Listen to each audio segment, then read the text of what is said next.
Hello, everyone, and welcome to the Homepage Network. I'm Stacey Dondi. While the internet has brought the world to our fingertips, there's nothing that compares to experiencing history in person. Join us as we visit the Glover House here in Knoxville, Pennsylvania, to discover Tioga's treasures. Alan and his wife Diane had built this incredible model train. Alan, how long did this take you?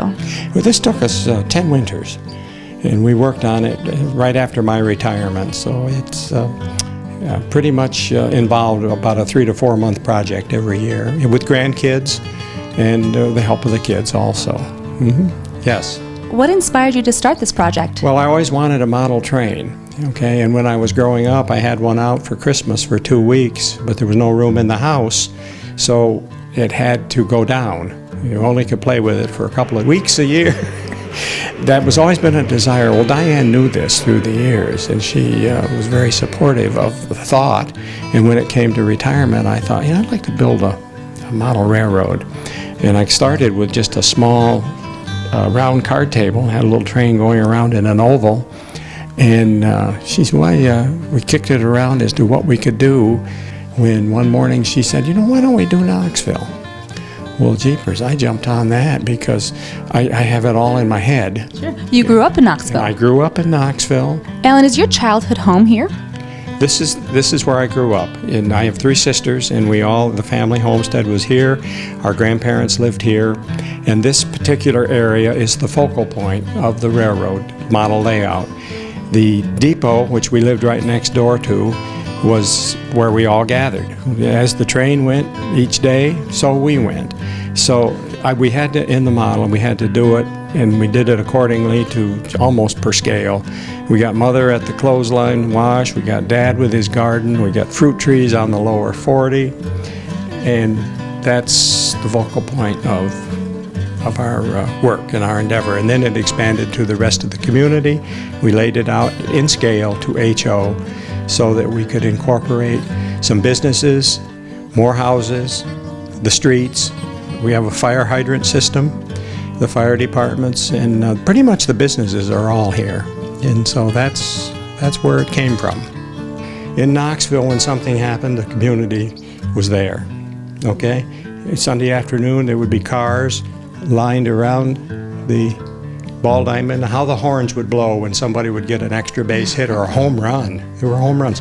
A home run here, if it crossed this fence, it's a home run automatically. Whenever there was a fire within the community, the whole town went because they may need help.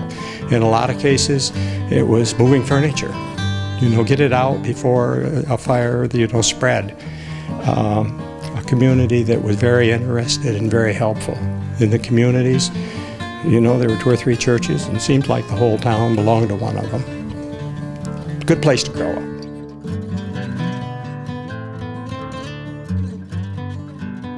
Thank you so much for building this beautiful town and showcasing what a great place it was to grow up.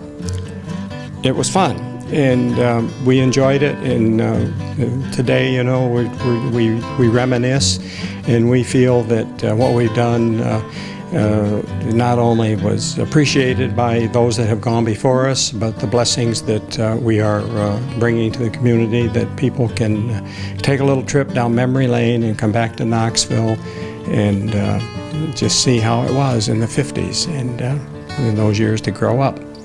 After the break, we speak with the artistic element that helped bring Alan's childhood memories to life. Stay with us.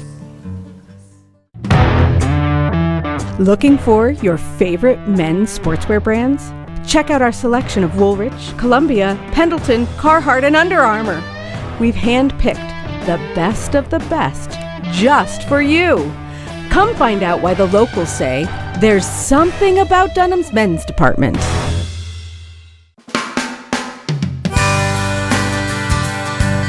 Welcome back, and thank you for supporting our family of advertisers. It takes teamwork and apparently everything you have laying around your house to build replicas like this.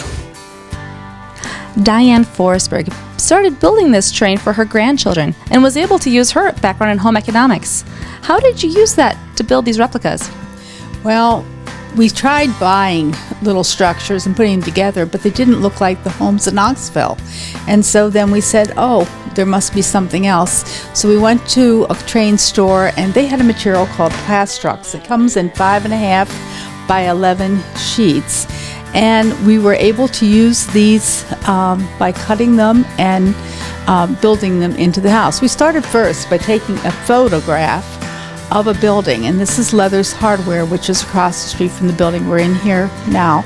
It's the first building I built. We took a photo of it, and then we went home and made it by cutting up cardboard and scotch taping it together to make sure the prototype would fit where we wanted and was the correct model size for an HO railroad. We then purchasing these Plastrux in all different things. For instance, here is the material that we use for many roofs. Some of them we also used tar paper. Here's clapboard that we used for homes that need clapboard on them. And to make the brick look like it had grout in it, we put some gray paint on it, and we're able to show make it look like it had grout on it. And anything that was in our home was fair game for one of us to grab and see if it would work to use. What was your favorite house to build? I think it was this yellow one here.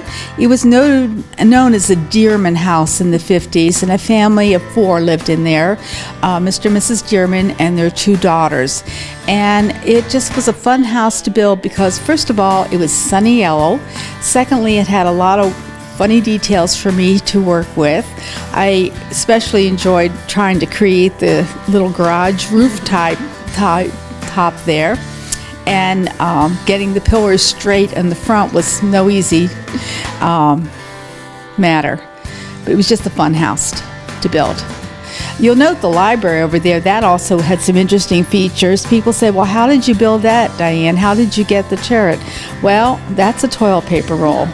Don't tell anybody, but one day I couldn't come up with anything else that was round and about the right size, and so I took a toilet paper roll, and then trying to cut out the window holes to place the windows in was fun too. Come to Knoxville, Pennsylvania to see the Rails to History exhibit and get a glimpse of what life was like in the mid-20th century, where a small, hardworking community in the Kawaneski Valley was able to showcase the best of American values. Thank you for joining us today on the Homepage Network. Bold and timeless. When you are looking for that perfect accent piece that goes with anything, one name comes to mind: Terrias. Whether you're dressing up or dressing down, the Terrias jewelry line works with everything.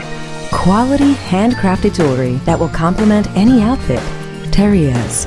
Available now at terrias.com.